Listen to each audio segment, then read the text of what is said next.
Bonjour et bienvenue dans la quotidienne de School TV, l'émission qui vous raconte l'école du quotidien. Au sommaire, aujourd'hui, comment sensibiliser à la culture du risque. Vous allez retrouver un chroniqueur fidèle de School TV, Gaël Musquet, puisque c'est lui l'invité de notre grand oral. L'Anti-Sèche, c'est avec Amal Laoui, comment l'actualité résonne dans les programmes. L'actualité, c'est la saison 2 de la série OVNI sur Canal+. Les programmes, ce sont ceux qui parlent du système solaire. Star des programmes, star, étoile, système solaire, star des programmes, ah oui, j'ai travaillé, star des programmes scolaires au lycée. L'heure de la récré, toujours avec Amal, on va parler contrôle parental et puis on poussera, comme chaque semaine, la porte de notre infirmerie pour y retrouver notre psy Sophie Marinopoulos. La question du jour, comment appréhender le désamour? La quotidienne de School TV, c'est parti, grand oral. On parle beaucoup de l'effondrement comme s'il devait intervenir d'un seul coup, mais n'importe quelle catastrophe naturelle entraîne un mini-effondrement local face auquel on est encore trop démunis. Qui parle ainsi? Gaël Musquet, notre invité. Bonjour Gaël. Bonjour Emmanuel. Vous êtes alors chroniqueur sur School TV, ça j'allais dire tout le monde le sait aujourd'hui, mais aussi météorologue et hacker éthique, et vous êtes invité de notre grand oral. On va parler de cette culture du risque, comment l'enseigner, comment y former ses enfants. Je vous ai présenté comme hacker éthique, vous aimez aussi dire gentil hacker. On va définir les termes hacker, parce qu'un hacker c'est méchant. Hein. Alors, on n'en parle que quand ils font des mauvaises choses, mais majoritairement on est bienveillant. Notre rôle à nous, j'aime beaucoup la définition de Keren El Azari, c'est d'être un peu le système immunitaire de l'Internet. Notre rôle, c'est de vérifier que les systèmes sont sûrs, qu'ils fonctionnent comme il faut, qu'ils ne sont pas piratables, et donc contrer les attaques des hackers qui, là, seraient malveillants. Ce qui fait de vous le hacker gentil ou le hacker éthique. Il y a aussi une dimension du mot hacking, je crois, qui est littéralement en anglais veut dire bidouillage, c'est-à-dire qu'on est aussi, et vous le faites avec des objets physiques d'ailleurs, vous êtes un bidouilleur. Tout à fait, tout à fait. C'est un grand métier. Il faut savoir que la cybersécurité dans laquelle on nous cantonne régulièrement, c'est 32 métiers au total, une trentaine de métiers. Le hacking en fait partie, mais pas que. Et effectivement, certains hackers comme moi vont se focaliser sur l'électronique, sur de la radio, d'autres sur les téléphones mobiles, sur des véhicules. Et donc on a un univers aujourd'hui, comme tout est connecté, à explorer qui est juste fabuleux. Système de contrôle antidopage, vous êtes à la confluence par votre métier de météorologue et vos fonctions, votre autre métier, ou cette façon de l'exercer qui est d'être hacker, vous êtes à la confluence des risques environnementaux et des risques cyber. Alors, pourquoi est-on si mal préparé à ces risques? Quand la phrase que je citais, vous l'aviez citée à propos des catastrophes naturelles. Oui, bien sûr, en fait. Souvent, quand je pose des questions à des élus ou à des personnes, à l'occasion d'exercices ou après une catastrophe naturelle, on ne parle pas de malheur, ça va nous porter, ça va pas nous porter chance. Et c'est vrai qu'on a une culture malheureusement en France où c'est l'État qui doit se charger de tout ça. C'est le rôle du maire, c'est le rôle du Premier ministre, c'est le rôle du président. On a une vision très régalienne et c'est très bien du risque. Néanmoins, on ne peut pas mettre un président de la République, un gendarme, un pompier derrière chaque Français. Donc il faut bien, et c'est ce que disent d'ailleurs les différents documents mis à la disposition des populations, on va prendre le cas du DICRIM, le document d'information communale des risques majeurs, ou le PFMS, le plan familial de mise en sûreté. On voit qu'il y a des acronymes, des noms barbares. On relisait notre DICRIM l'autre jour avec Amal, et on se disait qu'au niveau du PFMS... C'était un peu léger. Bon, voilà. Donc ces documents existent, ils sont à la disposition. Voilà, on ne les connaît pas. Et donc, il est du ressort, et la loi le dit, de chaque citoyen, chaque chef, père, mère de famille, de prévoir ce qu'il faut en cas de crise majeure. Un endroit où tout le monde passe, certes, pendant une période limitée de l'existence, mais tout de même, c'est l'école. Qu'est-ce que l'école pourrait faire de plus, de mieux pour aider? Alors, il y a eu un petit pic de prise de conscience après les attentats en 2015. On a beaucoup formé à réagir en cas de prise d'otage, en cas d'attaque d'une école. Il y a toujours d'ailleurs des choses obligatoires, des exercices. Donc j'en parle régulièrement avec ma compagne d'ailleurs. On forme bien nos enfants, les chefs d'établissement, les enseignants sont relativement bien formés sur ces questions-là. Mais c'est vrai que l'exercice, ça reste en général, comme les exercices incendie, le truc chiant. J'ai toujours un truc à faire, il faut que j'envoie mon mail, il faut que je finisse mon programme, etc. Il faut que ces exercices soient un peu sacralisés parce que malheureusement derrière, les parents ne sont pas aussi formés que l'enseignant ou que l'enfant lui-même à faire face à un aléa. On a vu Lubrizol, on a eu la Vésubie, la Roya, les inondations dans le sud de la France. On a eu la tempête Nice il y a la semaine dernière. Donc on voit qu'on est régulièrement balayé comme ça tout au long de l'actualité de l'année. On a même des feux de forêt en hiver en Corse. Il faut qu'on puisse se préparer à ces différents aléas. D'un mot, Gaël, quand vous intervenez, vous, devant des enfants, devant des adolescents, est-ce que leurs réactions vous surprennent? Est-ce que vous avez l'impression qu'ils sont plus mûrs que nous, finalement? Toujours. Toujours. Les enfants sont beaucoup plus résilients. Là, je vais partir aux Antilles dans les jours qui viennent sur un exercice de tsunami qui s'appelle Carib Wave. Et j'ai le souvenir de l'année d'après Irma à Saint-Martin en 2018, où certains enseignants ne voulaient pas faire l'exercice parce qu'ils estimaient que les enfants en avaient suffisamment bavé comme ça de l'ouragan Irma, et où les enfants spontanément ont dit ben non, les grands vont prendre. Moi j'ai des enfants qui, à Pointe-à-Pitre en 2019, remontaient sur les hauteurs de Massabielle, les hauteurs de Pointe-à-Pitre, et qui faisaient l'exercice comme si c'était le carnaval. Donc il y a une volonté aussi de ma part de faire ça en temps de paix, c'est très important. Et pour pouvoir le reproduire en période de crise. On va continuer à en parler avec Gaël Musquier, qui est l'invité de ce grand oral, mais pour l'heure, l'anti-sèche d'Amel Laoui ou la façon dont l'actualité résonne dans les programmes. Actualité culturelle et télévisuelle. Aujourd'hui, la deuxième saison de la série OVNI est de retour sur Canal+. Amal. Une série créée par Clémence Dargent et Martin Douer et réalisée par Anthony Cordier. Une série humoristique dans laquelle on suit les déboires de Didier Mathur, incarné par Melville Poupeau, ingénieur spatial contrarié et père de famille dépassé, qui se trouve muté à la tête d'un bureau d'enquête spéciale dans les OVNI, le GEPAN, le groupe d'études des phénomènes aérospatiaux non identifiés. Et dans cette série, ce groupe d'études tente de donner, dans la France des années 78, des explications scientifiques à de prétendues apparitions de soucoupes volantes. Alors le GEPAN a existé. C'est un organisme officiel français qui était chargé de l'étude du phénomène OVNI entre 78 et 88. Il était installé à Toulouse. Il était une division du Centre spatial de Toulouse. Mais la validité des travaux du GEPAN demeure aujourd'hui encore sujette à controverse dans le milieu scientifique. Série qui interroge sur le système solaire et non pas sur le système scolaire dont on parle bien souvent ici, sur le système solaire. Chapitre étudié très très tôt à l'école. Je disais en rigolant que c'est la star, l'étoile, le système solaire, mais les enfants adorent. Les enfants adorent. Il est étudié dès le CP en sciences et technologies et c'est un chapitre, vous l'avez dit, qui passionne et fascine les enfants. Et pour rendre ce chapitre plus ludique, les élèves vont très souvent créer des maquettes, ils vont travailler en groupe, faire des exposés sur les planètes. Ce chapitre amène les élèves à se poser une multitude de questions et à développer leur créativité ainsi que leur esprit critique. L'objectif de ce cours est donc de situer la Terre dans le système solaire. On va donc apprendre pas mal de notions. On va connaître le nom des 8 planètes. Vous les connaissez bien sûr par cœur. Bien sûr. Mercure, Vénus, Terre, vous les connaissez? Ah oui, on continue. Jupiter, ensuite Saturne, Uranus, Neptune et malheureusement Pluton a été déclassé. Mais il y a un petit combat encore. Voilà, et moi j'avais oublié Mars. Il est brillant. Il est brillant. Il y a des moyens mnémotechniques, je crois, néanmoins. Oui, pour retenir le nom dans l'ordre, on peut construire une phrase avec la première lettre de chaque planète, par exemple. Par exemple je suis un nuage ou... par exemple, mon vieux toutou Médor joue sur un nuage. Voilà, donc M, V, T, etc. Voilà. Vous les connaissez en vrai ou vous avez une phrase mnémotechnique? Alors moi, j'ai reçu 900 scolaires en un an à l'Observatoire de Vernon. Ah oui, donc à force de répéter. Obligé de maîtriser l'ordre des planètes. Alors il y a d'autres objectifs que de connaître leur nom. On va aussi devoir connaître quelques caractéristiques de chaque planète, comme leur température par exemple, et apprendre qu'il existe des planètes rocheuses ou telluriques et des planètes gazeuses. Vous connaissez la différence? Oui, bien rocheuse, sûr. Là c'est facile. La rocheuse, il y a des roches. Voilà. Et gazeuse, c'est du gaz. Composé de gaz. Exactement. Donc les 4 planètes les plus Elle a compris qu'avec moi, il fallait baisser le niveau, parce que sinon, je ne réponds pas. Les 4 planètes les plus proches du Soleil, donc Mercure, Vénus, la Terre et Mars, sont donc les planètes rocheuses. Ça signifie qu'elles ont un sol solide où l'on peut se poser, tandis que les 4 autres planètes sont les plus éloignées du Soleil et sont donc des planètes gazeuses. Elles sont composées de gaz et non pas de sol. Donc l'étude du système solaire va être approfondie ensuite au collège et au lycée. Et on peut l'associer à d'autres disciplines d'ailleurs. Oui, comme les arts par exemple plastiques. Les élèves vont être invités à représenter le monde en explorant divers domaines avec le dessin, en faisant du collage, du modelage, de la sculpture, de la photographie ou de la vidéo. L'étude est aussi associée aux mathématiques en apprenant à reconnaître et à utiliser quelques relations géométriques, donc la perpendicularité, parallélisme, l'égalité des longueurs et l'égalité d'angle, mais aussi à l'histoire avec l'histoire de l'astronomie. Donc les élèves vont découvrir que les Grecs ont été parmi les tout premiers à s'intéresser scientifiquement à l'astronomie. On situe généralement la naissance de la science grecque au VIe siècle avant notre ère avec Thalès de Milet. Non, parce qu'elle a dit Thalès. Je me dis, ça y est, elle va me dire théorème de Thalès.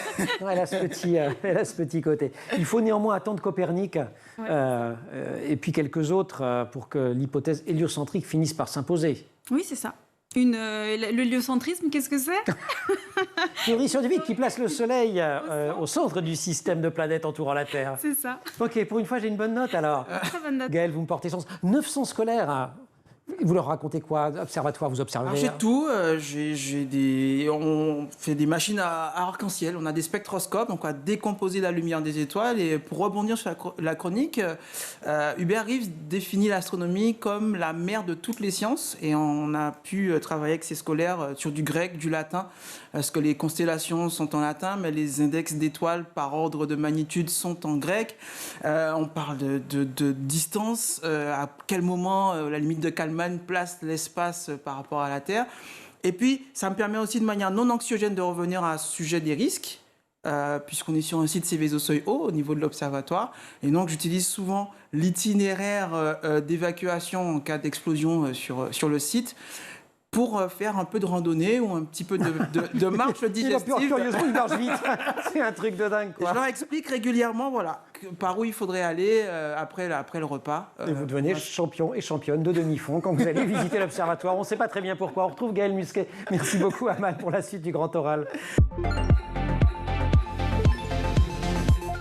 Gaël Musquet, météorologue et hacker éthique, chroniqueur sur School TV dans l'émission de Marjorie Payon, l'école du futur. C'est l'invité de notre grand oral. Avec lui, on parle culture du risque. Vous venez de nous y ramener. Vous êtes né en 1980 en Guadeloupe. Tout à fait. Quand l'ouragan Hugo frappe l'île, vous avez 9 ans. Est-ce que vous vous souvenez aujourd'hui de ce que les yeux de l'enfant de 9 ans voient, de ce que le cerveau de cet enfant de 9 ans comprend? Alors, j'ai compris ce que mes parents m'ont transmis. C'est-à-dire que mes parents étaient calmes, mon père avait tout prévu, il est banquier, par ailleurs pasteur, donc il a géré cette crise-là. On dit que souvent que les enfants... Quand on dit banquier et pasteur, ça veut dire qu'il a géré le matériel et le spirituel. Exactement. Tout était en ordre, y compris la place au paradis, le cas échéant. C'est ça. En gros, on a dû partir en plein ouragan. L'œil du cyclone passait au-dessus de chez nous. Donc, c'est la zone où il y a les vents les plus violents une fois que cet œil est passé. Et on va chez les voisins donc, pour se réfugier. Et au lever du soleil, donc, mes parents, avec tous les adultes, poussaient les fenêtres. C'est vraiment au lever du soleil qu'on se rend compte, enfant, des dégâts, parce qu'il faisait nuit. Et moi, ce que je retiens de cette catastrophe-là, c'est la gestion de crise. C'est-à-dire, cette culture qu'avait mon père, notre maison était assurée, elle avait été construite dans les règles de l'art, paracyclonique. Donc vous n'avez même pas peur? J'ai pas peur à ce moment-là. J'ai eu une petite crainte parce que je me dis, oulala, ça va nous coûter quand même un peu d'argent, cette histoire. Oui, déjà, les sur terre, devant. Et surtout, en tant qu'enfant, ce que je me dis, c'est qu'il ne faut plus que ça arrive. Et on se dit, avec les dessins animés qu'on regarde, que mon métier plus tard, ça sera d'empêcher que ça arrive. Bon, on a un peu d'humilité face à ça.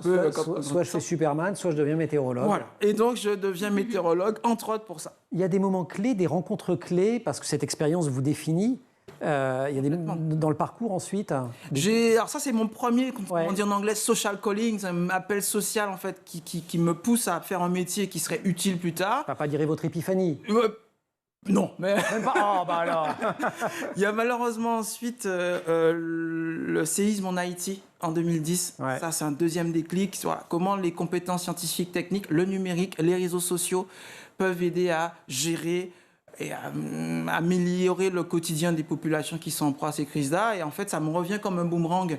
Après, avec Sendai, Fukushima, on est sur un pays qui est très, très rompu. Mais là, vous êtes grand, vous n'êtes plus en train de vous former. Tout à fait, mais c'est des crises, comme je venais d'être père, qui me frappent. Parce que je me rends compte à quel point, si cela devait m'arriver, ça devait toucher à mon tour, moi, ma famille, avec mes enfants, est-ce que j'aurais...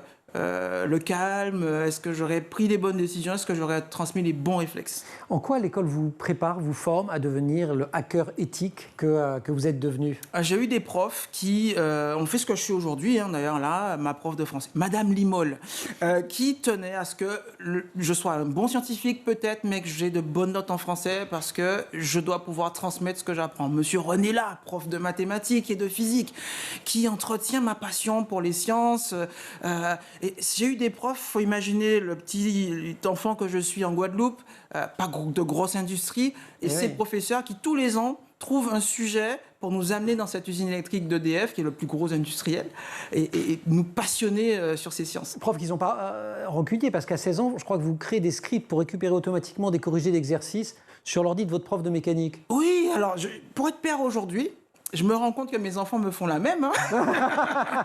Toujours essayer de contourner la règle. C'est une preuve d'intelligence. Je referme la parenthèse. Non, c'était un moyen pour moi de me faire accepter des copains, de fournir les corrigés d'exercices. Ils ne sont pas rancuniers vu ce que je suis devenu aujourd'hui. C'est vrai, c'est vrai, c'est vrai. Alors, contourner par exemple le contrôle parental, on va se retrouver dans quelques instants pour la récré. Et la récré, c'est comme toujours avec Amal. Et justement, quelque chose qu'il ne faut surtout pas contourner, les enfants. Hein, on ne contourne pas le contrôle parental. Vidéo du TikToker François Martinez avec vous, Amal. Oui, une petite vidéo humoristique donc sur le contrôle parental, regardez. Hop, hop, hop, tu fais quoi là? Moi rien. Voilà, je faisais la compta. Ah, la compta. Ouais. La fameuse compta. Avec les chiffres. Alors, tu feras attention, bonhomme, parce que ton historique internet, là, je peux le retrouver. Même celui que t'as effacé. Hein? Oui, absolument. Allez, bonne compta. Ah. Eh, voilà, les parents qui sont aussi accros à Internet que leurs enfants et qui ne connaissent pas forcément très bien Amal. C'est ça, et selon Médiamétrie, fin 2021, eh bien 92% des foyers français bénéficient d'une connexion Internet et le nombre d'internautes en France progresse encore pour s'établir à 53,5 millions d'individus chaque mois.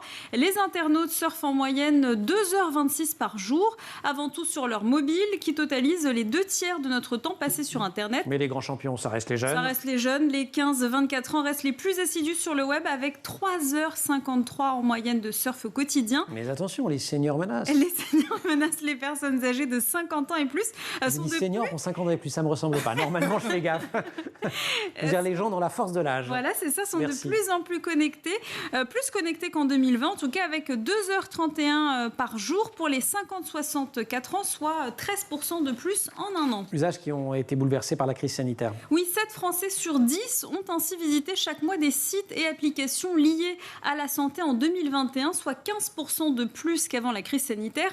Un quart des Français utilisent désormais des outils collaboratifs qui facilitent le travail à distance et près de la moitié d'entre eux consultent des sites et applications de formation éducation chaque mois. Et oui, car Internet, on l'utilise comme le monsieur sur la vidéo, surtout pour s'informer. Oui, surtout pour s'informer. L'actualité reste au cœur des activités des internautes et ils sont en moyenne 44 millions à consulter chaque mois des sites et applications dédiés à cette thématique, soit 7 Français sur 10.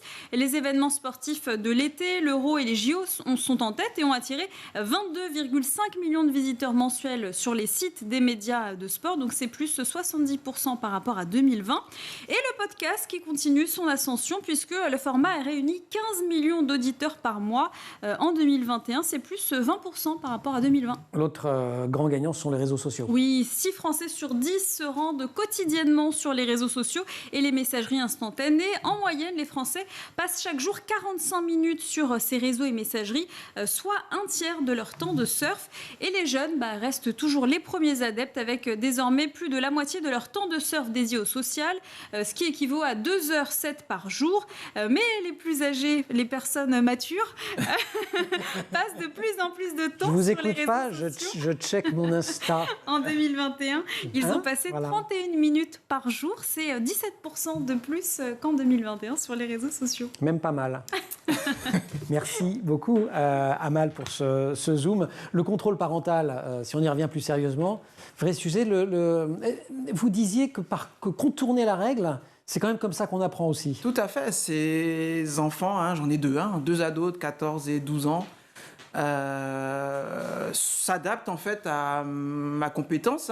Je suis hacker, donc je suis dans ces réseaux et sur Internet, mon téléphone, mes tablettes. Ils ont accès un peu à tout.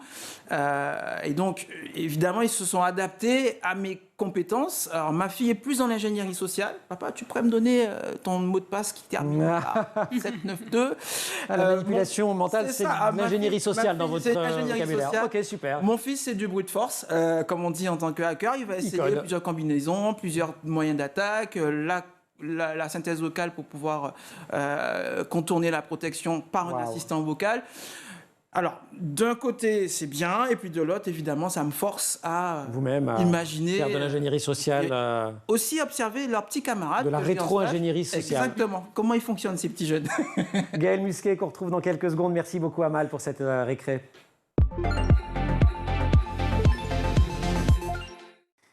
Hand comme la main, mais comme Hackers Against Natural Disasters, les hackers contre les catastrophes naturelles.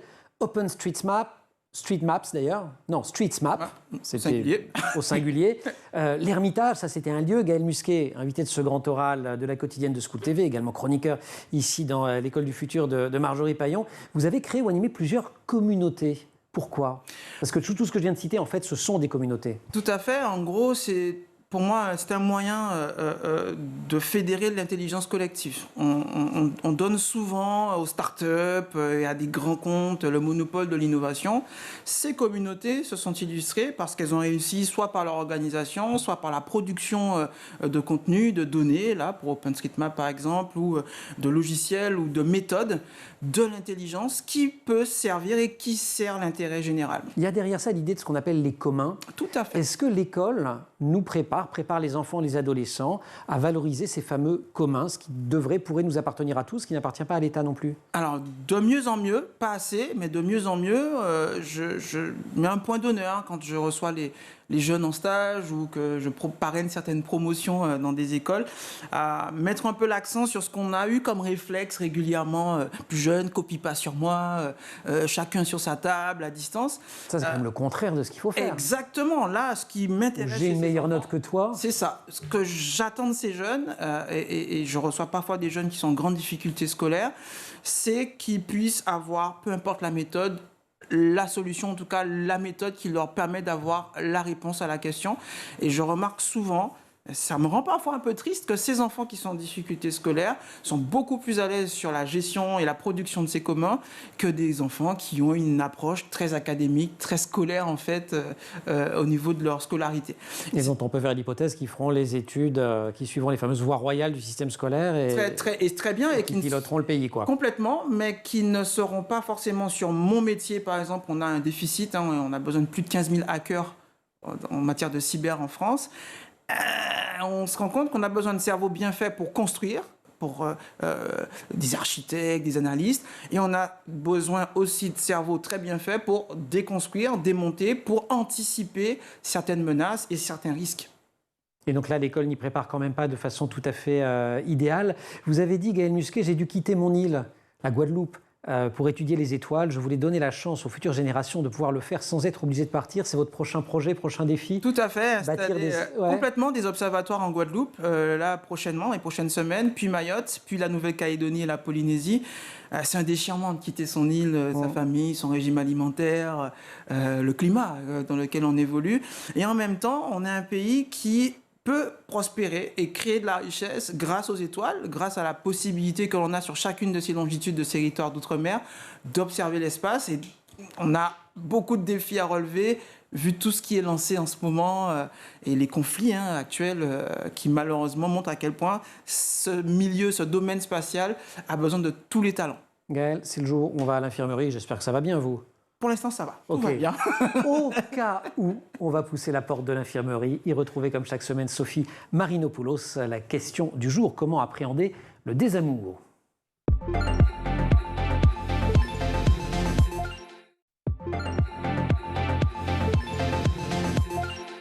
Bonjour à toutes et à tous. Alors aujourd'hui, un thème peut-être pas très courant sur ce versant-là, on va parler du désamour. C'est un thème qui me paraît important à partager parce que ça revient régulièrement dans mes consultations où le parent, à partir du moment où il commence à mettre de l'autorité, se voit rejeté par son enfant qui va lui dire « t'es méchante, je t'aime plus, la maman de un tel, elle au moins elle dit oui ». Voilà. Donc il y a tout ce sentiment soudain que finalement on n'est pas à la hauteur. Et ça c'est quelque chose qui préoccupe beaucoup les parents, que lorsqu'ils veulent poser leur autorité, ils entendent en retour qu'ils ne sont pas le parent attendu. Et ça fait terriblement souffrir et les pères et les mères. Donc ce n'est pas un petit sujet, c'est un grand sujet parce que quand vous voulez poser votre autorité, eh bien vous venez transmettre à vos enfants vos valeurs, en leur posant des limites dans ce cadre familial qui va être différent avec une autre famille, et les enfants sauront vous le dire. D'autant qu'aujourd'hui, avec la séparation, les séparations familiales, parentales, conjugales, eh bien les enfants, qu'est-ce qu'ils font? Ils comparent. Et quand ils veulent obtenir quelque chose, eh bien ils vont dire à leur père, eh bien chez maman j'ai le droit d'eux, et dire à leur mère, chez papa j'ai le droit d'eux. C'est-à-dire qu'ils vont lancer une déstabilisation pour voir comment ça tient. Et c'est peut-être le fond de cette question du désamour, c'est comment ça tient un parent. Comment est-ce qu'un enfant peut prendre appui sur l'autorité de son parent? Eh bien, il pourra le faire si cette autorité a du sens. C'est-à-dire que, est-ce qu'elle vient dire quelque chose de ce que le parent souhaite pour son enfant, pour le protéger, pour le faire grandir, avec des valeurs qui lui semblent importantes pour lui en tant que parent. Donc on voit que derrière cette idée du désamour, c'est-à-dire je ne t'aime plus, est-ce qu'on dit à l'enfant eh bien vraiment tu es méchant avec tout ce que je fais pour toi, ou bien est-ce qu'on lui dit bah écoute, tu as le droit d'être fâché, tu as le droit de ne pas m'aimer, en tous les cas moi je t'aime, et c'est toujours non. Vous voyez cette notion de on reste debout parce que l'enfant doit pouvoir prendre appui sur cette autorité, sur les limites qui sont posées. Et vraiment, c'est très important d'avoir toujours en tête, oui, mais je n'ai pas les mêmes limites que mon voisin. Est-ce que c'est important? Est-ce que c'est embêtant? Parce qu'il me dit que son petit camarade, lui, il a le droit de faire telle ou telle chose. Eh bien oui, c'est important de marquer la différence. Justement, ça apprend à l'enfant aussi à observer que dans chaque famille, il y a des façons d'être, il y a une manière de poser les limites, il y a une manière de parler d'autorité, et il y a une façon de vivre ensemble, oui, qui se différencie de son voisin. Donc l'enfant va, à sa manière à lui, râler, s'opposer, s'enfermer peut-être dans sa chambre, dire des mots désagréables, mais le plus important, c'est qu'il voit que ça ne déstabilise pas. C'est qu'il voit que ça tient toujours, le cadre est bon, le cadre est sûr, le cadre a du sens, et ce n'est pas un non du parent qui est lié à son humeur. Un coup c'est oui, un coup c'est non. C'est la raison pour laquelle, quand on partage cette question avec les parents, j'essaye toujours de comprendre d'où vient cet interdit, comment est-ce qu'ils l'ont pensé, de manière à ce que, quand ils me l'expliquent, ça leur permet de se mettre au clair avec ce qu'ils ont voulu transmettre à leur enfant en leur posant les limites, en supportant que leur autorité puisse momentanément entraîner des mots de désamour qui ne sont que des mots et qui, bien entendu, n'engagent en rien la qualité de la relation familiale. Merci Sophie, au nom de tous les parents, merci pour cette chronique. Sophie Marinopoulos et notre infirmerie dans la quotidienne. Gaël Musquet, l'émission touche quasiment à sa fin. On parlait d'urgence, de culture du risque, de la façon dont l'école prépare ou pas les enfants à cette culture du risque, les prépare ou pas à faire corps ensemble, les communs, et la façon dont vous racontez la manière dont enfant vous avez vécu, ce qui peut être ce qui est un trauma, je veux dire, cet ouragan, mais c'était aussi parce que ça a été vécu en commun que ça n'a pas été si mal vécu que cela. Il y a un film qui essayait d'alerter récemment, c'était donc Look Up, vous l'avez vu, vous en avez pensé quelque chose? Alors je l'ai vu, alors, le parallèle évidemment sur le réchauffement climatique est frappant, et pour diriger un observatoire astronomique, on oublie aussi que certains dangers viennent de l'espace. Et quand je reçois ces jeunes, souvent, ça me permet aussi d'aborder un peu ce sujet. Est-ce que maintenant ils regardent en disant qu'ils cherchent la comète? Alors ils cherchent. La chance qu'on a eue, c'est qu'on en a une il n'y a pas longtemps, qui est très visible. Donc on a les belles images et qu'on en a encore qui tournent et qu'on peut voir et que je montre régulièrement avec les instruments qu'on a à Vernon. Et ce que je m'apprête à faire, c'est mettre en réseau sur plusieurs télescopes en Outre-mer des capacités d'observation en journée, parce que malheureusement chez les enfants je les ai la journée, donc je ne peux pas leur montrer les étoiles, ils ne sont pas avec moi, mais profiter du décalage horaire. Et donc quand on est à Vernon, on peut observer parce qu'il fait encore nuit en Guadeloupe, et donc on va avoir ces télescopes en réseau qui permettront à ces enfants de toucher aussi un peu du doigt, et puis avec leur ordinateur, leur tablette, ces menaces potentielles qui viennent de l'espace. Voilà, Gaël Musquet, c'est l'homme de la Je sais pas quoi, c'est l'agence tout risque à lui tout seul en fait. Risque climatique, risque numérique, risque lié à une comète. Gaël Musquet. Merci beaucoup Gaël, météorologue, hacker éthique disait-on et chroniqueur régulier dans School TV, l'émission L'école du futur. Amal, merci beaucoup, c'est fini pour aujourd'hui. Merci aussi à toute l'équipe, Marine Plantec assistée par Charles Fontaine et puis en régie au son Amanda Montero, à la réalisation Alice Pitavi. Vous restez sur School TV, vous nous retrouvez en permanence sur les réseaux sociaux.